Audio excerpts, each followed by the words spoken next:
अस्सलाम वालेकुम दोस्तों, अज एतवार का दिन घर वाले आम बहुत ज़्यादा होंगे। एतवार वाले दिन छुट्टी होंगी है। वैसे तो स्कूलों छुट्टियां, लेकिन स्कूलों छुट्टियां हों ना हों, वैसे भी ना एतवार वाले दिन काफ़ी तादाद में घर वाले आते हैं। जिस तरह इस तरफ लैन लगी है, इधर भी कारां खड़ियां, उधर भी खड़ियां, लेकिन अक्सर जड़े ना ये कह लो कि 50 तो 60% तक दिमाग फिर वाले आते। अज का वाकई शेयर कर लगा।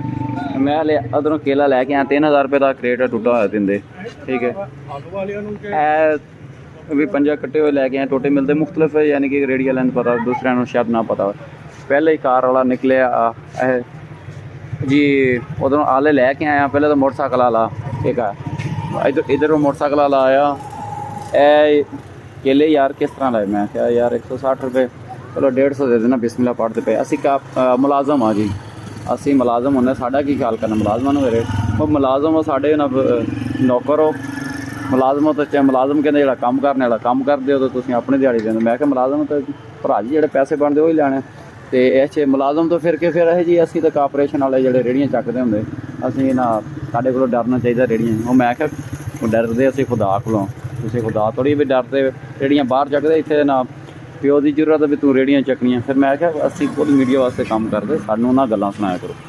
अच्छा गल करते पे सी कि कहना कारपोरेशन, मैं क्या कारपोरेशन वाले दुश्मन होंगे। फिर उधरों घूम के फिर कहता जी मैं मीडिया, मैं क्या मीडिया च होंदा, मीडिया ना लिया कार्ड चक्की फिरते हूँ। मैं असी भी मीडिया का काम करते। मैं क्या लो पहले तुम मुलाजम सी, फिर कारपोरेशन वाले हो गए, फिर तो हूँ मीडिया वाला बन गया। तो यह झूठ बोलते कारां ते बैठ के, फिर उधरों हले गल करते पे सी, मैं जी उत्थे तक इधरों उधर लै गया। तो दूसरा कार वाला आला कोई गल बात नहीं, यानी कि अगले नूं फेरन वास्ते घरों उठ के आउंदे, थके होंगे, काम करके दिमाग घूमिया होंदा। तो की कहता जी 150 रुपया लाया, घट कितना कर लेंगा, 150 रुपया लाया, घट कितना, यानी कि अपने को रेट घट कर लेंगा, अपने को रेट घट कर लेंगा। इन्ने दिमाग फिर उधरों मैं क्या इनू कार नूं उधरों इधर इत्थे जाके कार नाल ला के मेरी रड़ी ते सी गल करदा कि यह सूरत हाल। मैं क्या भाई इनू कार नूं एक साइड ते ला के फिर गल करो। अच्छा जी आ गया उतर के, मैं क्या चला जाएगा है उहदा खर दिमाग जिहा फिरिया होया।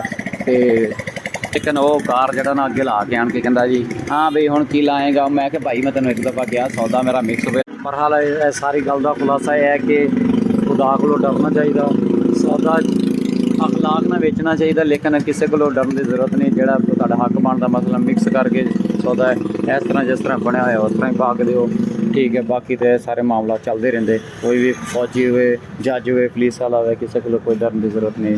सौदा अपना मिक्स दो, मतलब ना कोई वर्दी चाहे ना गैर वर्दी चाहे, कारपोरेशन वाला हो गैर कारपोरेशन वाला।